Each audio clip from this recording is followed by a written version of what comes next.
Finally. Fucking A, it's been Too 800 long. years. At least. At least 800 years. Yeah, it's been really long. Yeah, life has been lifing. Oh my God, we always say that. We always have No, this time was really fucking life was lifing. Like, I was sitting there, like, shaking at one point, waiting for the other shoe to drop, and dramatically, the way that the last shoe fucking finally dropped was that I was sitting outside crying to one of my friends about just how horrible the run it's been the last month, and a fucking mouse ran past us. Ew. I told you about that when I was sitting outside talking to Hannah. Yeah. And then I was like, oh my God. I was like, that's gonna do it. That's gonna be the thing that fucking sends me into a goddamn spiral at this point. Nice. But it's okay. We got our dog back. Our favorite listener, Lindsay, she commented on the post and was like, I'm so glad you found him. We follow each other like on our personal accounts. Lindsay321. Yeah. Or Linz. Linz, yes.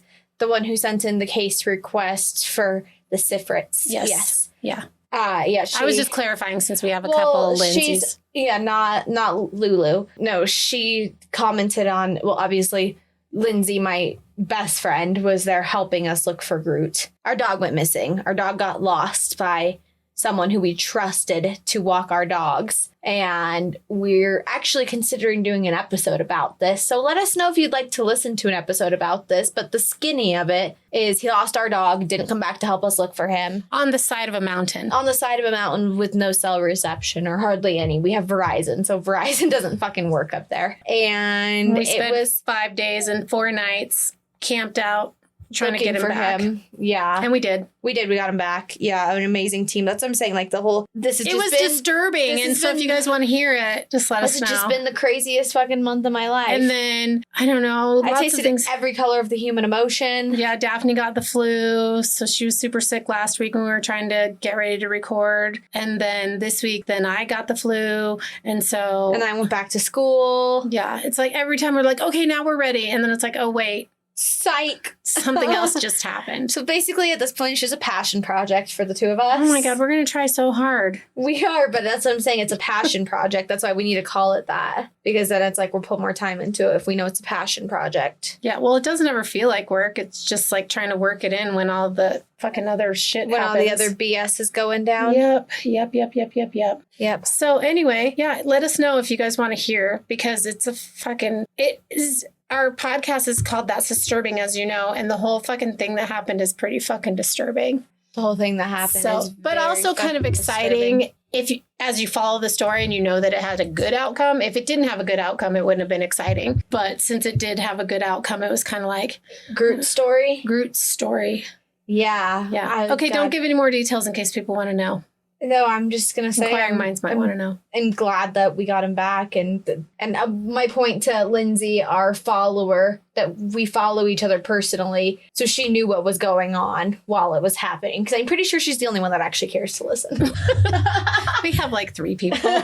We have 3 people. And one of them was my best friend, Lindsay, who was also with us searching for our dog and staying at our house while we were camping out looking for him. So she could be here with our other dogs. Right. So, yeah. And by camping out, we mean sitting in chairs on the side of the trail in the middle of the night, because if we were actually camping, we wouldn't have seen him. Yeah, correct. So literally sitting in camping chairs next to a trail, like tucked back in a little bit. Right. And then my other dog, like his hair raising. No, don't tell anymore. No, he was just These are just the cliff notes. He's just on super high alert. Yeah. And then they're like, he could either make it or break it for you. Right.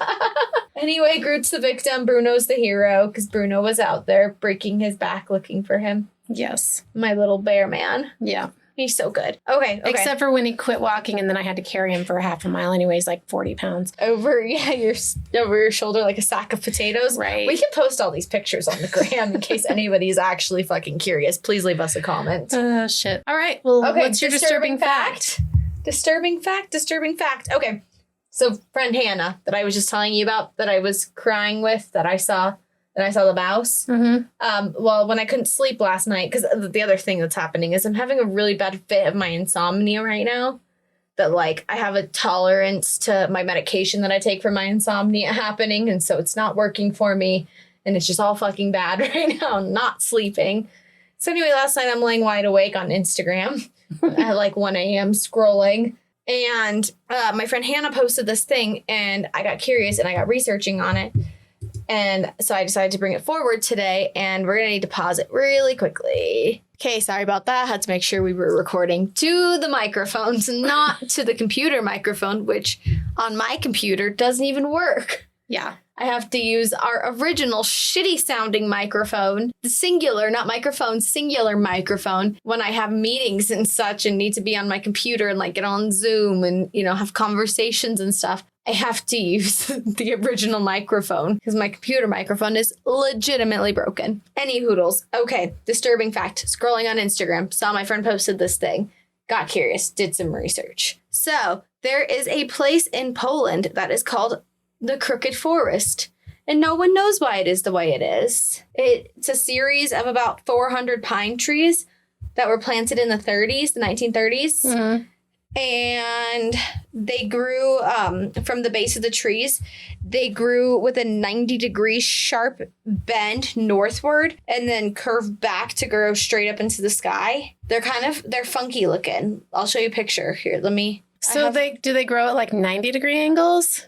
It grew the trunk. Let's say the trunk grows, I don't know the exact height that the trunk grew up at before it bent at a 90-degree sharp angle. Mm-hmm. It literally grew up, let's say 1.5 feet, 2 feet, then bent at a 90-degree angle, kind of went a little swooped downward, like a little curve, and then back up. People say they're shaped like J's, like from the 90-degree point and then going back up. That it's shaped like a J or an upside down question mark. And no one knows why they are the way that they are. And the whole forest is like that? 400 trees. Oh, that's a lot. That's a lot of trees, yeah, that look like that. Yeah. And they all grow at that north, like due north angle too. So the bend is exactly in the same place on all of them. The bend or the direction that they're all growing is exactly the same. So this guy who studied a bunch of trees in Canada that were having the same phenomenon doesn't think that he was studying aspen trees. We know aspen trees, right? We have aspen trees in our yard. I learned a lot about aspen trees as a kid, given my dad was an arborist. They grow towards sunlight, so that it's known for them to have bends and such in them, right? That they can, that they grow towards. They seek the sun. Yeah, so they'll bend and they'll weave, and their bodies will go in weird directions, whatever, to get them to the sun. And ironically, our sunflowers are also doing the same right now. It's pretty cool to look at. Our giant sunflower. Weird sunflowers are rising to the sun. Well, I'm just saying, I've never seen. There's because they look like the sun. They're dense right now. Our sunflowers are that they're growing the windiness towards the sun where they're. But what I'm saying is pine trees, they don't do that. That's the phenomenon that's happening here is pine trees. They don't do that. Aspens, you can anticipate that they're going to have some kind of a pivot in them, some kind of a weird, that their body's not going to be straight up and down the trunk. It's going to have some kind of weird bendy, other than obviously branches bend weird, but those are branches. I'm talking about body trunk. Okay, so yes, this guy studied them and he studied some aspen trees in Canada. And he was saying that the aspen trees that were bending at the 90-degree curves, they did it several times on the aspen trees in Canada, and that there was no particular pattern. So it's still a mystery how these trees in Poland are growing like that. So basically this area that the trees grew, they were planted in 1930, and then World War II happened, and the area was basically vacant. And it was a territory of Germany's. It's the Pomerado, I think is how you say it, territory of Germany's. Until about the 70s, I believe. And that's when it became populated again after it was vacant or mostly vacant during World War II. And people came back and that's how they were. So people believe that, you know, whatever the hell happened to the trees is probably dying. It's probably dead, you know, that whatever, you know, the mystery of who knew what happened to the trees, probably dead. So we'll never really know. Right. But sounds like a problem for Sam and Dean. It does sound like a problem. Or Scooby and the gang. Scooby and the gang, yeah, them too. Some theories about it. I mean, besides the obvious alien theory. I mean, I feel like the alien theory is necessary to mention in every theory we talk about because it's a theory. Aliens. Because aliens, yeah, they're a theory. No. Okay, so one of the theories surrounding this is that how, like, that cosmos, what is it, in North or South Dakota? The weird... South Dakota? the weird gravitational place. Yeah. There's a couple of places like that. But Well, anyway. that's one of the theories, is that there's a weird gravitational pull happening there. That's what I was wondering, like the Bermuda Triangle, how all compasses point to due north no matter what. That's what I was wondering. If it's like a gravitational phenomenon. So that's one of the theories surrounding it. However, they would be able to test that with like a compass or something. Right. So, well, it's just a theory. Okay. Another theory surrounding it was that people were bending the trees that way for like making boats and stuff, except for that they weren't, because the trees were never taken down. Right? They're still growing. So that maybe people did it and then they got killed because of the war. Maybe. I don't know. Another idea that someone put forth was that potentially they're back in the day, Native people and like the United States specifically, like we know this about the Native communities that were here before all the Europeans came, that they used to mark the trees in a certain way and bend them when they were growing to mark their directions. So like they knew their points of where they were going, right? But that was like a tree map. Like a tree map, yeah. That's kind of cool. But it was only every, I don't know, however many trees, right? But like specifically one tree in a given area. And then they'd move on to the next area and do one tree. And then the next area and do one tree. Not 400 trees all right next to each other, all the same direction. Oh, that is and weird. then the last theory I saw is, of course, that there's, some supernatural element, that there's some paranormal thing happening there. And yeah, I don't know. It's all just, I thought it was really cool. The pictures of this place look really cool. It's really interesting. But people were saying that they're like, don't go there. It's definitely haunted. Well, it sounds like some kind of weird thing. Weird thing. It's like Stonehenge. Yeah. No one knows how it came to be. Aliens. Aliens. Paranormal. Yeah. Well, thank you. Yeah, that's I want to see the pictures. I don't want to look while we're talking because it distracts me. Okay, I'll show you later. Okay. And if people want to see Groot, we can post pictures of the Crooked Forest in one of the pictures. No, we were not in the Crooked Forest looking for our dog. No. That is in Poland. We were in a different forest. Yeah, we were in a different forest. On a really cool trailhead name. They were pretty cool. There's like Blue Dot. Was one of them. The Lollipop Trail. I was like, is this fucking real? I was like, you guys are making that shit up. Right. It was great, though. But the circumstances were not great. And yeah, we'd never been there before. And I don't want to go back. If we post pictures, we were not in the Crooked Forest. No, we weren't. Okay. Mom, what you got today? Okay. I have, the brutal death of Michael McMorrow. It's brutal. Is it going to ruin my day? Maybe. Fuck. I know, because we're recording early, too. It's not nighttime. No. It's daytime. Oh, shit. Our alarms are going to go off in 1 minute. Oh, shit. Okay, I'm just going to turn my phone off is what I'm going to do. I'm just going to... Shit. Power off. I'm going to just turn off my alarm real quick. Okay, here we go. We're all talking. Alarm. Okay, we're like, our alarms. Yeah, because it's almost 1 o'clock and my dog needs pills at 1 o'clock every day. Yeah. We're in a window around 1-ish. Yes. Not specifically 1 on the dot. Pixie doesn't get her pills and she'll die. No, it's not like that. 1-ish. 1-ish, yeah. But it also depends because sometimes she doesn't get her pills till... She normally gets her pills from the window 7 to 8 in the morning. Sometimes on the weekend she doesn't get them till 10 and then she doesn't get this pill till like fucking 3 or 4 at night. Yep. Anyway. Just 3 times a day on a decent-ish schedule. Right. So we're trying to maintain. Close-ish to 7 or 8 hours apart. Okay. Brutal, and I'm going to have a bad day. Brutal murder of Michael McMorrow. Okay. Are you ready? Well, it's going to make me sad. I already know it. He died a brutal death. I'm going to be depressed. Yeah, cool. It was pretty brutal. Thanks. Okay. All right. So at 12:47 depression. At 12:47 a.m. on May 23rd, 1997, Angelo Abdella called the police to report his daughter missing when she missed her curfew, right? She's 15 years old. She doesn't come home. He's like concerned. I love the way you start your stories. I'm already like on edge of like what happened to his daughter. Who is Angelo? Yeah. You were talking about Michael, the brutal death of Michael. Who's Angelo? Yeah. Who's his daughter? Why is she past her curfew? I like the way you start your story. I'm already on edge. When I give blah blah blah was born on this day, you're like, okay, fucking cool. I'm like, and then the way you start your story, like, tell me more. Well, yeah, sometimes I don't, but this one was hard to put together because I had it one way and then I was like, it doesn't flow very well. So then I put it together a different way and it flows better this way. Because normally I don't start this way. Air conditioning. Sorry, our air conditioning just like fucking popped off. Okay. Mom. And the air conditioning's really loud in this room because there's a giant fucking vent. And we usually remember to turn it off as well as the heat in the winter when we're recording out here. It's just been a thing recently. Of the air conditioning being loud? No, of just life. It's like we try and record and it's like, okay, the alarm is about ready to go off. Oh, fuck, we're getting a call. Oh, my God, the air conditioning. Right? Okay. And instead of turning off my alarm in my clock settings, I just fucking turn off my phone. Hey, that was the smart choice. Okay.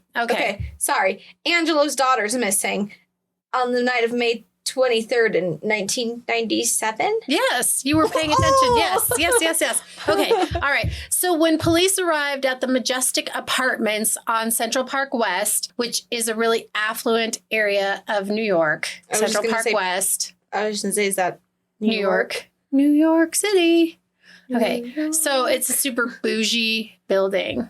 Okay, the Majestic. The Majestic Apartments. They were Sounds like it. Yeah. They were met by the building's doorman and Angelo Abdella. And the doorman informed the police and Angelo that the daughter wasn't missing. She wasn't missing.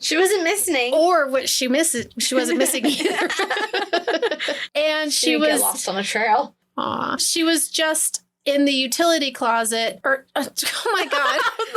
She was just in the utility closet making out with me. Well, she was on fucking in New York bougie ass movies. There's always something to have to do with like loving on the doorman. She was in the utility room, which is just off the lobby. So the doorman had seen her go in there, right? And they're looking for her, but the doorman doesn't know that they're looking for her. So the police come. Angelo meets him down there. This person. Yeah, Angelo comes in and is like, oh, they're looking for Daphne. Her name is Daphne. Is her name actually Daphne? Yes. Oh, God.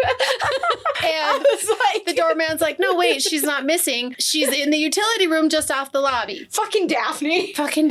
Oh, just wait. Okay, and when... Oh, God, Daphne's gonna be a killer. Oh, God. Daphne solves mysteries. I don't know if Daphne's a killer. Podcasts about I don't know if Daphne's a killer or not. I'm crying for real now. Okay. I'm already depressed. Keep going. So when Angelo Abdella opens the door, they find the missing girl in the bath. I was air quoting. You guys can't see that. The quote, missing girl in the bathtub with her boyfriend, and they're like washing each other off, right? And she starts yelling at her dad. Daphne, just go to your apartment. She starts yelling at her dad. Why did you call the cops? You know I fucking hate cops. And she's like flipping out, right? And she's a teenage girl. She's 15. Yeah. She can't even drive. What the fuck she know about cops? Right. So Daphne had a little bit of blood on her head, and the police asked her why she had blood on her head, and she said that she had a rollerblading accident. And then she tells the cops to get the fuck out because, like, just get the fuck out of here. I'm not missing. I'm here. Like, I rollerblade. I hit my fucking head. Like, be gone with your fucking bad selves. Like, she's a little bitch. Sorry. That just makes me laugh because, as you know, I've been watching Sex and the City to cope with life recently. And there's this one part, one of the chicks is seeing this ER doctor, and they're in New York City. Mm-hmm. And he was like, the ER's just been so fucking busy since the invention of roller skates. Roller skates or roller blades? What's the difference? Roller skates have 4 wheels. Roller blades just have that one track of 3 wheels. Oh, I don't know. One of the two is what he said. That the ER has just been fucking slammed and busy since the invention I would guess roller blades. Because roller skates been around for a long ass fucking time. Plus you have more stability with... Anyway, whatever. We're not going to talk about the... Derby people, they wear blades, right? And like if you and I just were to go, we would wear skates, like rentals. Yeah. If we would go to roller skating, we would go wear skates. Yes. Okay. I like roller skating. Anyway, back to the topic at hand. I just thought it was funny. That just like totally reminded me. What the fuck? The door's open too. You didn't even close the door when you came in here. Oh my God. Close the door. What are we doing? I don't know. It's the middle of the day. What do you want from me? I know. It's not nighttime. We don't have our shit together. You don't need to do that anymore. It just closes. Oh, well, I didn't know. The door didn't used to close, so I used to have to shove a fucking napkin in there to keep it closed. Apparently it closes now, which is a new revelation I didn't know about, that it closes. All right. Anyway, so the police left. I'm trying to clean up my office and make it a nice space now. Isn't that nice? Okay. So anyway, so she's a little bitch to the cops. Yeah, she says, why are the cops here? And she's not missing. And so they're Who's like... her boyfriend? So they're like, okay, we're leaving. Well, that's it. Like, that's it. Like, there's no other contact because why? You know, she's not missing. She hit her head rollerblading. The dad's like, oh, cool. She's here. Whatever. It's cool. 5 years. Right. So at 1:34 a.m., there's another 911 call placed from the Abdella home. And this time it's Daphne Abdella, the missing daughter from earlier. And she tells the 911 operator that earlier and this is two different fucking things I read, and I hate it because it was in multiple places, the two different things. But anyway, it says so. So she either told the operator that she saw a friend jump in the Central Park lake and never come out, or she saw a dead body floating in the lake, because the internet doesn't fucking... one person says one thing and then people roll with it, and then somebody else, like in like legit news sources, or you think are legit, both had like different accounts. So that's more prominent journalistic websites. Yes, there you go. Like so I couldn't Anyway, so either somebody went swimming in the lake, like somebody she knows, and they didn't come out, or she saw a dead body floating, whatever. Either way, someone's dead. She eventually gave her name and address, but she was trying not to. She was just trying to like call in an anonymous tip. And police who went to the apartment had the information about the earlier call from Daphne's dad and thought it was odd that they would get this call from the same residence and from the girl who had just screamed like an hour earlier at the cops and told them to get the fuck out. So I'm like, okay, cool. Like, what are we walking into here? Yeah. You know, because why? Why would she call when she literally said she hates cops? So when the police arrived... And what time did she say she saw the person in the water? She didn't. She called at 1:34 a.m. though. Oh. And remember, her dad had called at 12:47 a.m. So it's like not even an hour. So she couldn't just tell the police when they were there? No. It's just, hey, by the way. Yeah. Hey, by the way. When the police arrived, they found her just like she's just chilling out and she's eating a bowl of macaroni and cheese. How Daphne of us. Right. Now I want macaroni and cheese. How Daphne of us. Oh, Daphne. Daphne Abdello, I get it. Abdella, I get it. So police began... She's like way older than me. I wasn't even born yet. No, you weren't. So police 15. began to question Daphne about her friend jumping in the lake in Central Park or the dead body. And they're like, hey, can you show us where this is at, right? Or the dead body. Well, one or the other. Yeah, I don't know. Because, something's happening in Central Park. Something happened to this person. So when police arrived at the lake, escorted there by Daphne, they saw the body of a man floating in the lake, right? Mm-hmm. And while the police are pulling the body from the lake, along with the 40 feet of intestines that are surrounding his body... Poor Michael. Daphne's standing there yelling things like, I tried to save you. Rest easy. I'm sorry for your pain and your family's pain. So I'm guessing that she said that it was her friend. Okay. But also in the ones where they said it was somebody floating, they didn't say this part, that she was like, ugh. So if it was her friend, she's yelling, I saved you. If I tried to save you. That didn't happen, then she wasn't saying shit. Right. Exactly. So I tend to believe that she said it was her friend, just based on the way the rest of the story rolls out. But so much of it is like, you'll see as we go. It's like, ugh. Okay. Keep going. All right. Police start asking questions like, how did you know that this body was here? And do you know what happened? And she tells them... Why didn't you say fucking shit when we were here 45 minutes before you called? Right. She tells them that her boyfriend, Chris, had killed the guy, but she was too afraid to say anything when she was in the tub with Chris because she's afraid of Chris, right? Christopher. She's afraid of Christopher. Oh, fuck. She's only 15. What the fuck, Daphne? Right. So police were not convinced by Daphne's explanation, and they thought that her calling out as the body was pulled from the lake was total fucking bullshit. And also, given her reaction earlier when the police had been at her apartment building, they felt like this chick is not like afraid of anybody. So she's not going to be afraid of her boyfriend, right? When was she born? Well, if she's 15 in 1997. Month? Zodiac sign? Oh, I don't know. I didn't. Oh, wait. Okay. I don't know. I can look later. Okay. I was just wondering because... I was thinking to myself, how the fuck did you find this story? Did you look up killers named Daphne? Like, no, I didn't. I'm gonna fucking get killers named Gail. That's my next one. I just came across this story. My next one's gonna be based off of killers named Gail. Okay, cool. Do it. You're just fucking... You don't even know if Daphne's the killer. She sounds very sus, unfortunately. She's not giving us a great name. No. Sorry, continue. Okay. So they're like, no way, this chick was afraid of her boyfriend and didn't want to say anything. So like, what the fuck? So both Daphne and Christopher are arrested immediately and they're charged with manslaughter, right? Manslaughter. Manslaughter. Okay. Yeah. Because they don't have any... Doesn't seem like, 40 feet of intestines would be manslaughter. But Right. Exactly. it seems like that's probably semi-intentional, especially when somebody's disemboweled. I feel like it's most of the time on purpose. Yeah. It's not like, oopsie, I accidentally disemboweled this person. Right. My bad. Ugh. So sad. Accidentally hitting someone with your car or car accidents and shit like that. That's, I would say, manslaughter most of the time is a good defense. Right. Disembowelment, unless you were like, oopsie, I accidentally threw them through the wood chipper.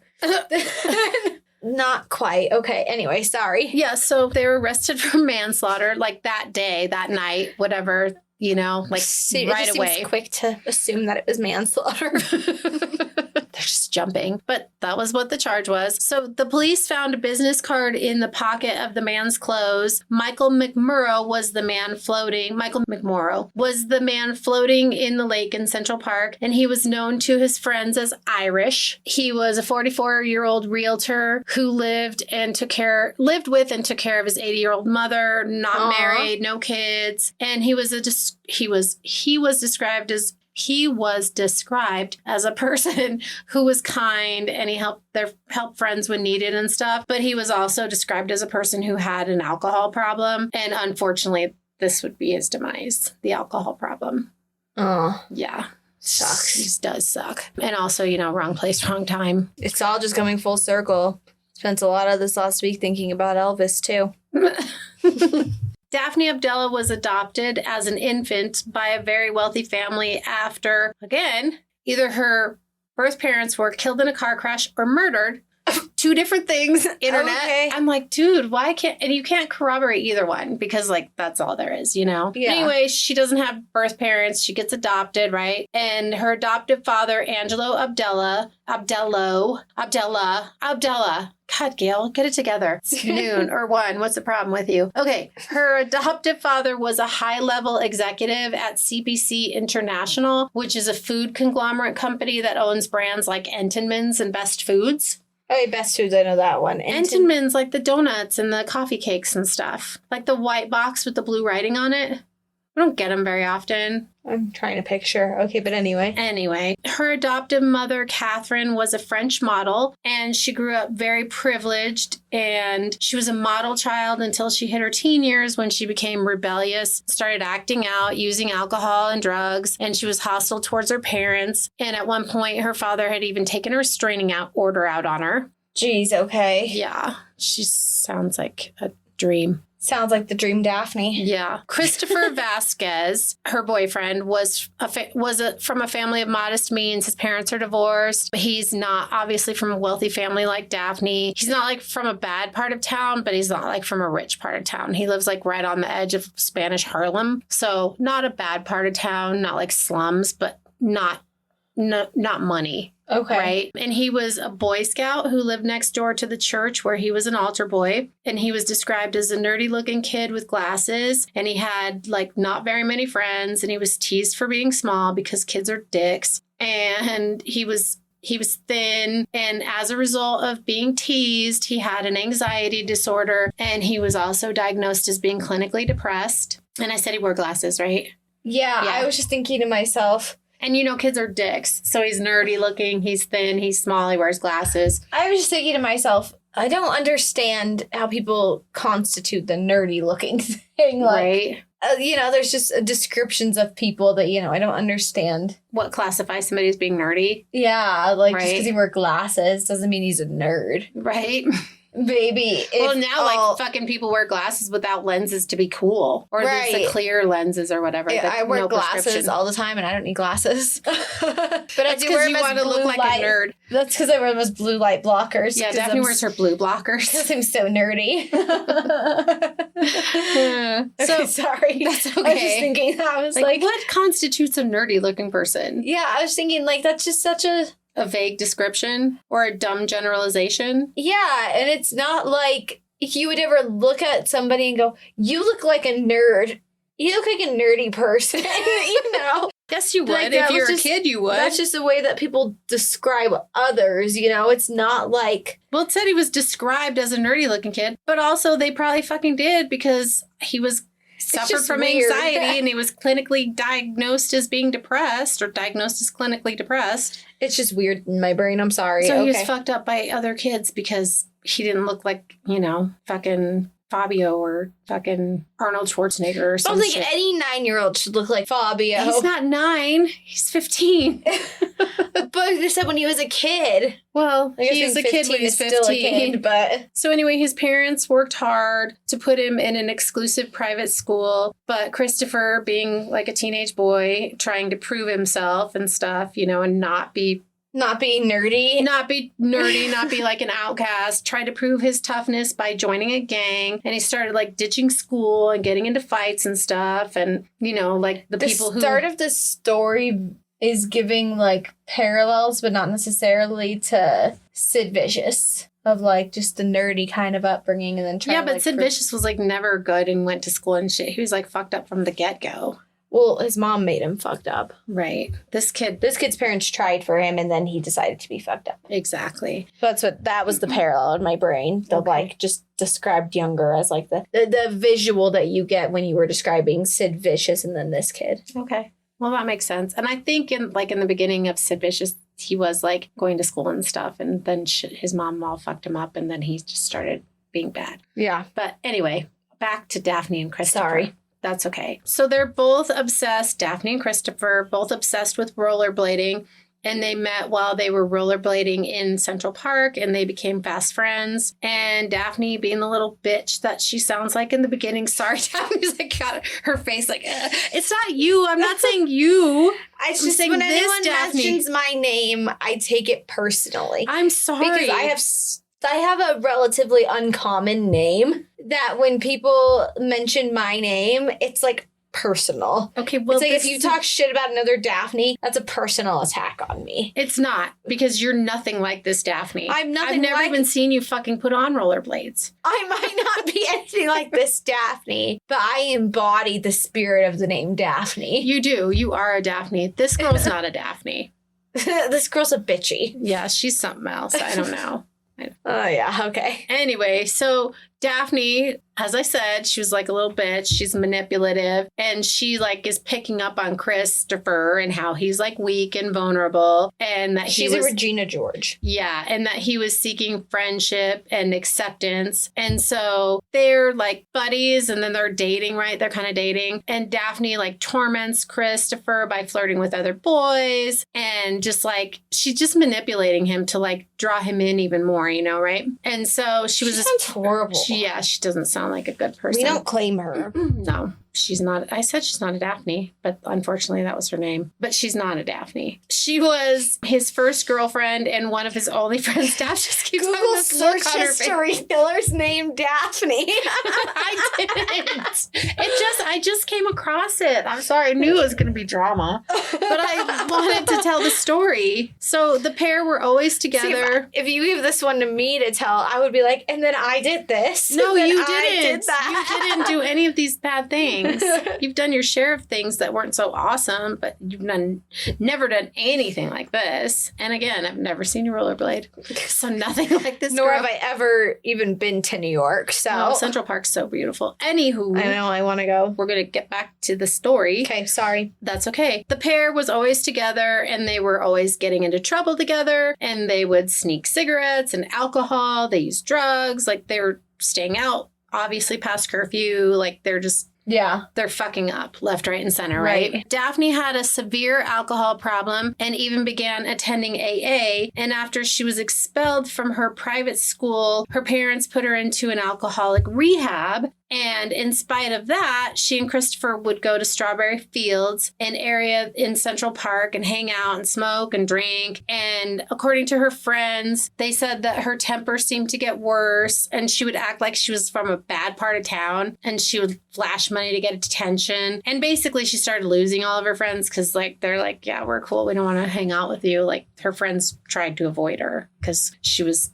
Yeah, again, another problem I've never had. No, never All had my that. friends are like, Daphne, let's hang out. I'm like, oh, okay. All right, I guess. I guess I'll get out of bed today. It's Yeah. fine. On May 22nd, 1997, Daphne was going around telling people she was going to kill someone tonight. And she had a switchblade knife on her and was like flashing it all around. And of course, according to her friends and people who knew her, she was always saying that she was going to kill someone or that she had sliced someone with her knife. She was always trying to look like a badass, you know, like she's tougher than she is. Like, again, like from a bad neighborhood and like she's a thug, you know, but obviously she is a thug, but she's from a good family in a good neighborhood. And Christopher She's just also, a bad egg. she's just not a good Daphne. Christopher also carried a hunting knife. And that night when they're all like hanging out in Strawberry Fields drinking and she's like, oh, I'm going to kill someone tonight. Ugh. Christopher, according to people, said, I'm in. Quote, I'm in. But they're all fucked up, right? They're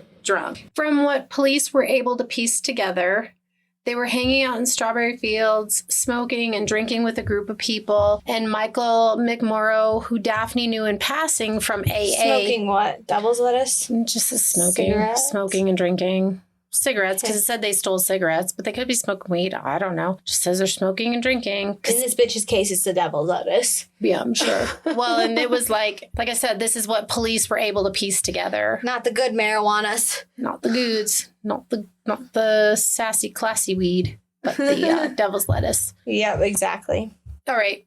So Daphne knew Michael McMorrow in passing from AA, right? Because she had to go to AA. And he was there in Strawberry Fields that night too, like drinking with these people. And so I think it's like a mix of kids and adults that are just like, Just a weird park where people sit and drink. a weird part of the park, I guess. Strawberry Fields. But I thought it was pretty. But anyway, I'm going to just move on. Okay. Somehow, and again, this is what police could deduce because neither one of these fuckers, you know, is gonna. They both point the finger at each other, and you know, of course. Gotcha. So somehow the pair convinced him to go down to the lake with them, and Daphne hands Irish, like I said, his friends called him Irish, a beer, and they're just chilling down there and they're drinking beers, and then something happens. Clearly their AA didn't work out for either of them. No, it said like her sponsor wasn't obviously very much of a sponsor because she just continued. And, you know, he was I think they said that they speculated that he had come from an AA meeting, like by the park.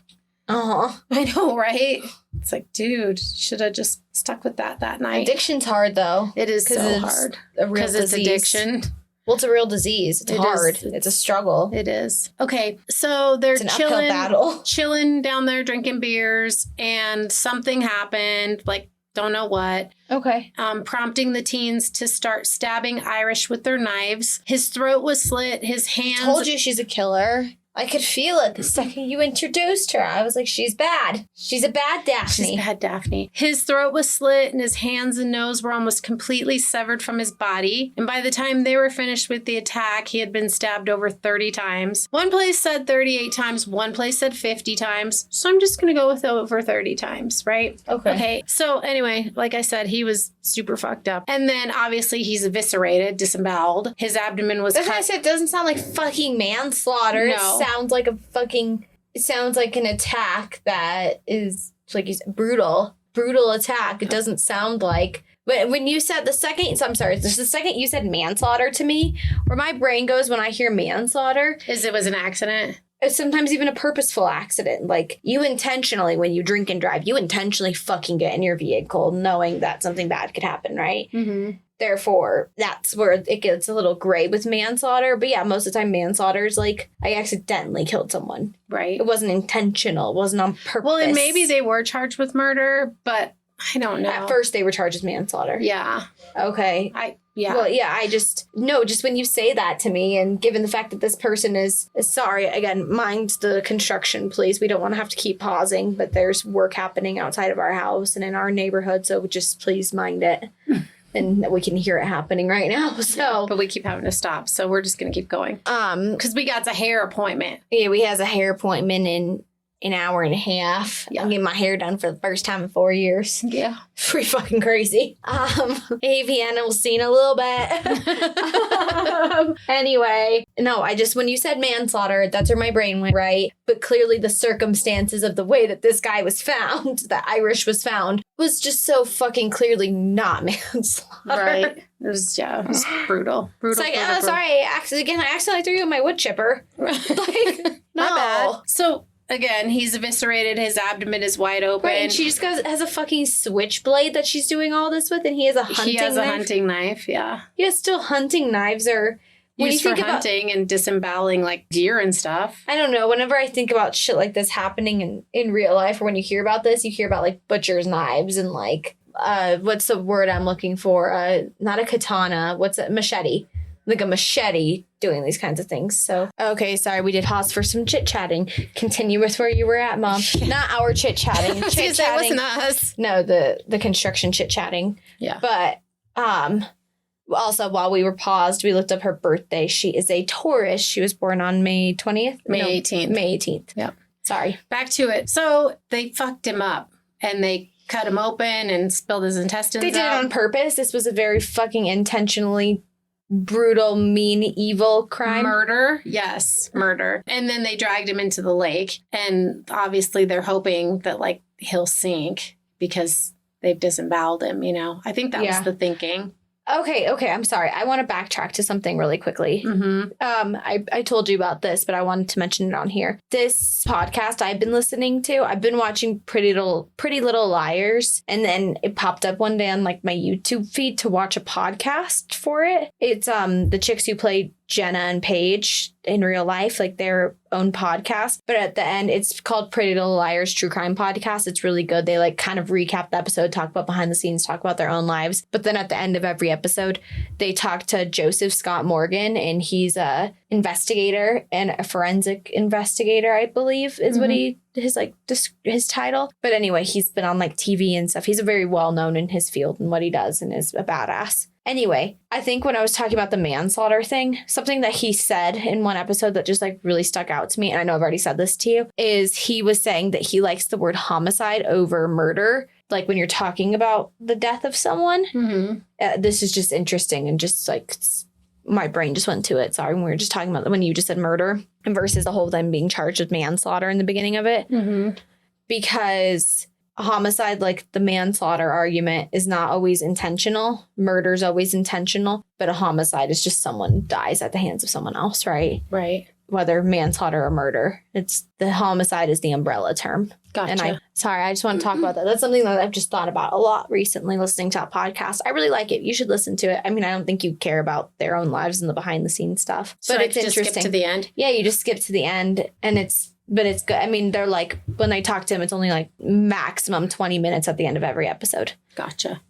Literally maximum 20 minutes, but it's really good, really interesting. All right. Well, I don't know. But in this case, people were saying that they're walking around saying that they're going to kill somebody that night. But her friends, right, well, they committed a murder. Her friends, as I air quote, right, say this was an intentional homicide. Right. Her friends, air quotes, whatever, said that she always would go around saying, oh, I'm going to kill someone. Right. She's trying to be hard. Yeah. She's trying to be a thug life. Yeah. She's trying to be hard, trying to be cool, trying to be one with the streets. Yes. There you go. The bad streets, not the good streets. I walk the good streets. This was an extremely brutal murder.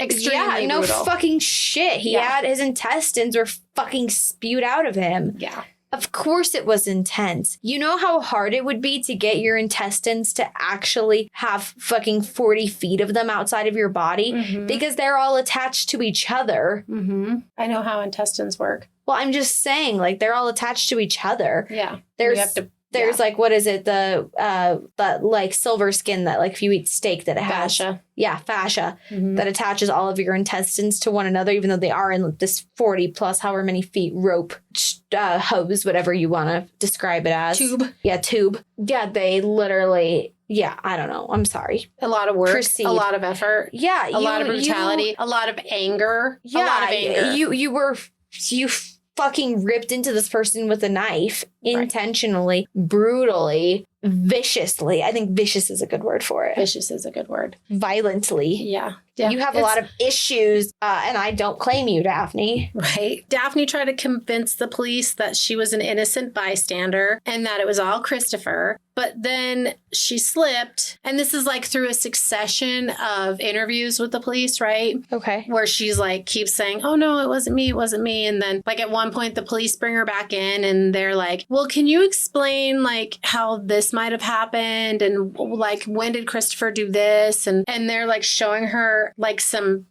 not like vivid pictures of him, but like some of the autopsy pictures. And there's this one picture where he has like this row of 3 bruises on the back of his leg. Yeah. And she says, oh, that's where I kicked him with my rollerblade. So like she's like trying to be a badass and then like, oh, oops, my bad. Because she spilled the truth while trying to fucking be. Right. Because she's like, oh, no, it was all Christopher. And her lawyer's there because her lawyer's like, yeah, sure, you can question her because like they're trying to. She's innocent. Yeah. Well, they're trying to get her off, you know, obviously. And so and she's manipulative and she's making a good. They don't believe her, obviously. Right, so obviously but that they think spot on her that she forehead thinks that the police saw was something that happened during the attack. Right. They're in the fucking bath in the utility closets. They don't go upstairs trying to clean themselves up after their fuckery. So she slips. Not even fuckery. After their horrible, brutal attack on an innocent person who was just in the wrong place at the wrong time, drinking. They're trying to wash their evil away. Yeah. Yes, there you go. So she slips and she kind of like in a like, oh, proud of herself kind of way that she kicked him with her rollerblades and that's where she's like, oh yeah, those 3 bruises. She's like, oh, that must be where I kicked him with my rollerblades. And they're like, okay. So now we know where these bruises came from. And at the very least, you're a fucking accessory to this crime. You're not an innocent bystander who didn't do anything, who just stood there and watched and tried to save him and do CPR and, you know, pray for his family and all that shit that she was saying. You know, well, obviously, like I do now tend to believe the first that you said that she's standing out there. I tried to save you. My friend jumped in the water, blah, blah, blah, blah, blah. Yeah. I believe that more that version. Because, well, you also said she knew him from AA meetings. Yeah. Well, in passing, not like they're buddies because he's 44 and she's 15. Right. But they knew each other. Yeah. Not they were friends and acquaintances, but they knew each other. Right. They knew who each other were. Mm-hmm. Yeah. Well, he's probably like, what the fuck is this child doing here? So when police searched Daphne's room, they found Irish's wallet. And when they searched Christopher's... Not looking good for me. When they searched Christopher's apartment, they found the murder weapon. At least one of them. They found one knife. They found Christopher's knife. It's not looking good for Bay, and it's not looking good for me. No. Before the, quote, baby-faced killers, as they were known, the press was calling them the baby-faced killers, because, like, you'll see, like, she just looks like, it's just this little girl. She just looks like a little girl. Although she does look really kind of tomboyish, and, like, she's trying to thug life it, the way she dresses and stuff. But she looks like this sweet little innocent little girl. You know, she has this cute little face. Fucking bitch. So what a horrible person she is. So yes, like you. I had my hand under my chin and was smiling.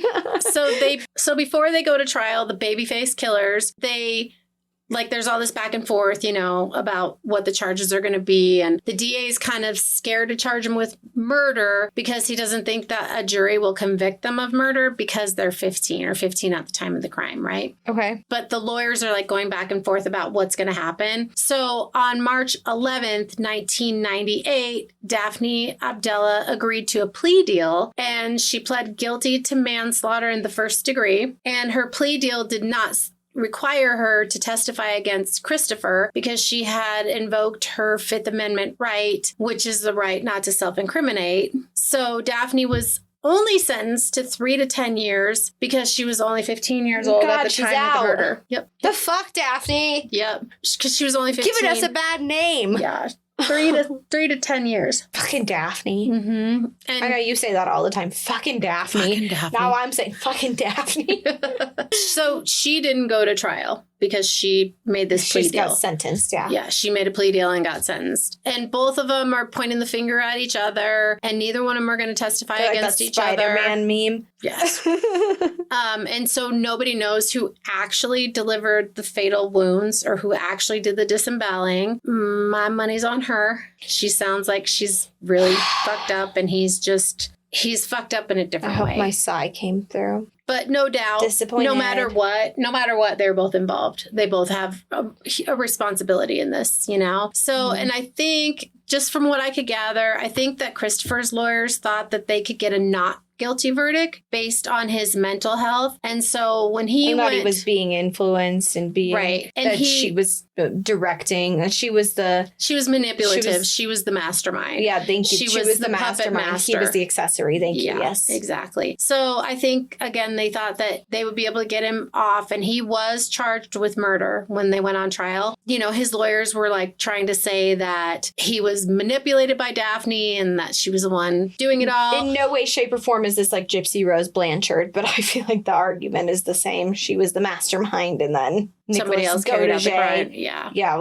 got in for it. Right, but who knows? Honestly, I don't know if I could get sued for saying it, so I won't say it. But I'll tell you later. Okay, what I think. Is it about that? Yeah, about this. About this case. Oh. They did not negotiate a plea deal, and they went to trial because they thought, you know, we can get him off because... She sounds like she's probably one of those people that looks up this case and listens to podcasts about it, too. I don't know. Hey, Daphne. How are ya? Hey. No, she does. Like, she just sounds like she wants, like, the notoriety for the shit she did, walking around telling people, I'm gonna kill someone. I'm gonna kill someone. Probably listens to fucking coverage of it. Like how those fucking twisted ass people like fucking have stashes of their newspaper clippings from the shit that they did. Oh my God, I hate that. Don't say that. That creeps me out. Well, that gives me the chills when you say stuff like that. Well, they do. There's twisted people out there. They do. I have all my diplomas like kept in pretty places, but like none of your clippings of your crimes. The clippings of my crimes. I've also legitimately never. Well, I've spit out gum on the sidewalk, but. I bet you've done more than that. I wouldn't say it on here. So Christopher went to trial. Never sped. Christopher went to trial. He did not take a plea deal, or he didn't. He chose not to take a plea deal. And he was found not guilty of murder by the jury, right? But he was found guilty of manslaughter in the first degree. And he got the same sentence as Daphne, that 3 to 10 years. Okay. And this super sucks because during the trial, they made Michael McMorrow out to be a predator who put his arm around Daphne. Daphne's jaw just dropped. It's like, of course, you know, what the fuck? Right, because they're manipulating the whole fucking thing to make it sound like these poor kids. Like these poor kids. Oh, this guy was horrible. Da da da da da. Well, that's when you fucking sock someone in the face for creeping on you and you leave. Right. You don't fucking pull out a knife and viciously attack them and kill them and disembowel them. Right. That's angry. So they made him out to be a predator who put his arm around Daphne to keep her warm after the teens had gone skinny dipping. And this made Christopher jealous and Daphne freaked out. And that combined with the alcohol is what spurred the murder. And so, you know. I'm sorry, I missed the geography lesson in this. Is this Strawberry Fields place by the lake? The lake is a distance from Strawberry Fields. So they still had to fucking travel there to put his body in there? No, remember, they lured him down to the lake somehow. Okay, I'm sorry. I missed the geography of it. They lured him down to the lake somehow. And I know you said she gave him a beer. Yeah, and I don't know if they were skinny dipping or not. I don't know if that's just their story. I mean, because nobody was there. It was just the three of them, and he's dead. And neither one of them is saying, you know, Christopher is saying that they were skinny dipping. His version, her version, and the truth is somewhere in the middle. Right, exactly. Okay. And however, of course, the people who knew Michael McMorrow were like, you got to be fucking kidding me right now. Like, you're victim blaming and going to drag his name through the fucking mud and make him look like a child predator to try to get this killer off. Like, fuck that, right? So that just sucks. That really sucks. I'm glad but if people stood behind him. I know, but you know what sucks is that people remember that that he was a child predator. People don't remember that people were like, oh, no, he wasn't. Like, there were literally headlines when I was trying to child research predator this case. murdered. Yeah, exactly. Like Michael McMorrow, the child predator, killed by the attackers who killed him. But like, it's like, oh my God, like that's just fucked up. Well, that's because that's what the press will use to drag shit in. Right, to sell papers. That's how they're going to headline shit. Right. That's how they sell papers. And then his people coming forward and being like, no, he wasn't. He was blah, blah, blah, this and that is on page 15. But he's on the cover, So, yeah, it's just fucked up. Some of the jurors on Christopher's trial said that they believe that Daphne Abdallah was the real cold-blooded killer and that she just got Christopher to follow along. So that's something why I would do. I'm pretty good at persuading people to do what I want. That's why they found him not guilty of murder. Hey, you should clean my car. They cleaned my car. So you should go get my oil changed. Back to fresh oil. Sorry. That's okay. I'm like, You're like, you were not Daphne. Not the same thing. But so that's why they let him off with manslaughter, which, and he got 3 to 10 years, which either way, they both. So they're both out now. What are they both up to? Both out. There were no eyewitnesses to the crime. It was just his word against hers. And the evidence that was found didn't prove which one of them did it. And, in the end, they both are fucking guilty of this brutal fucking murder. They're both involved. They both did it. Neither one of them alone it. Yeah, they're both pieces of shit as far as I'm concerned. They ended up serving 6 years and they were both released in 2004. And according to some sources, again, the fucking internet, I hate it. Daphne had reoffended and had to serve the remainder of her sentence. So the last couple of years, And if you believe that this actually happened, it was because she was harassing another former prison inmate, but it was fucking vague and I couldn't find anything really other than that, than that statement. So who even knows if it's true? God only knows. In 2024, Daphne Abdallah is currently living in the Bronx and was photographed using a cane, which could be a result of a car accident that allegedly left her disabled. A lawsuit filed in 2009 claims, per the New York Post, it's a quote from the New York Post, the incident that occurred in Harlem rendered sick, sore, lame, and disabled, experiencing mental anguish, great pain, and suffering has remained so since the occurrence. So fucking karma, bitch. Karma is a bitch. Yeah, not the best karma. Like some worse things could have happened to her other than just fucking being hurt and having to use a cane, but whatever. And Christopher Vasquez is living a quiet life in an affluent neighborhood, also in the Bronx, and has not reoffended since any of this happened or since this happened. And according to some sources, he suffers still from mental anxiety and mental disorders. Oh, because of his childhood, because of all that trauma, and then because of what happened with Daphne. But so basically he's mentally fucked up for life. And he was interviewed and he just said, let the past be the past. And let's move on. Let's move on. Which is fucked up because you killed somebody. So you get to move on with your life and he doesn't get to, Right, Michael's dead. Yeah, let's just let the past be the past. Well, Michael's dead and you tarnished his name. Right. Yeah, exactly. So that's it. That's all I got. I just think it's really fucked up and I don't like it. I don't like it at all. It just was wow when I was reading it and then trying to research it. Just fuck, man. Why can't you? And of course, I couldn't hardly get any information about him, about Michael McMorrow, only that people liked him and he was a nice guy and he was a realtor and he lived with his mom and they tried to drag his name through the mud and. Right. That he was. And that, yes, he was an alcoholic and he had an alcohol problem and, Right, but that's not who he is. Right. That's not define him in the slightest. Because you have, right. Well, and God, because you're an alcoholic doesn't mean you deserve to be disemboweled. Well, God, that's God, people are oh, this person has cancer. That's not their whole fucking personality. No. This person has alcoholism. That is not their whole personality. No. And it's, It's a disease. Yeah, it's a disease and he was in the wrong place at the wrong time and trusted the wrong people and cost him his life. So that just really sucks. Yeah, it's really sad. It's really sad. Fucking Daphne. Fucking Daphne. I've said that so many times in my life. I can't even tell you. I know. Said that so many times in your fucking life. Fucking Daphne. Mostly when I go in the kitchen. Anyway. Mostly when I leave my plate in the sink. Although I don't want to hear about it. I scrubbed the kitchen from top to bottom yesterday. Yeah, she was amazing. I've never seen anything like it. from Daphne.